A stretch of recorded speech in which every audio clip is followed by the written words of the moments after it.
Hello friends, ഏതോ ജന്മകൽപ്പനയുടെ ഒരു കുഞ്ഞു വീഡിയോയിലേക്ക് എല്ലാവർക്കും സ്വാഗതം.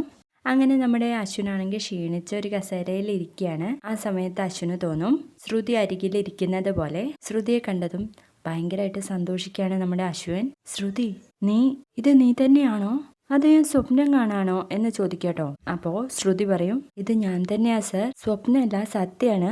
എന്റെ സാറിനെ ആരാ ഇങ്ങനെയൊക്കെ ചെയ്തത്? സാറിന് എന്താ പറ്റിയത്? ആരാ ഇവിടെ കൊണ്ടുവന്ന് ഇങ്ങനെ കെട്ടിയിട്ടിരിക്കുന്നത് എന്നൊക്കെ ഇങ്ങനെ ശ്രുതി ചോദിക്കുന്ന നേരത്ത് നമ്മുടെ അശ്വിൻ ചോദിക്കും, ശ്രുതി, നീ എങ്ങനെ ഇവിടെ എത്തി? നീ ഇവിടുന്ന് പുറത്തേക്ക് പോ ശ്രുതി.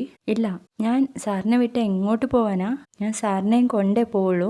ശ്രുതി പ്ലീസ്, ഞാൻ പറയുന്നതൊന്ന് കേൾക്ക്. നീ ഇപ്പൊ പോ ശ്രുതി എന്നൊക്കെ പറയുമ്പോഴേക്കും നമ്മുടെ ശ്രുതി പറയുന്നുണ്ട് കരഞ്ഞുകൊണ്ട്, സാറിനെ വിട്ട് ഞാൻ എങ്ങോട്ടും പോയില്ല, എവിടെ പോയാലും നമ്മൾ ഒരുമിച്ച എന്ന് പറയുമ്പോഴേക്കും നമ്മുടെ അശ്വിൻ അങ്ങ് കരഞ്ഞു പോവാണ് കേട്ടോ. വീഡിയോ ഇഷ്ടമായെങ്കിൽ ലൈക്ക് ചെയ്യണേ. ബൈ.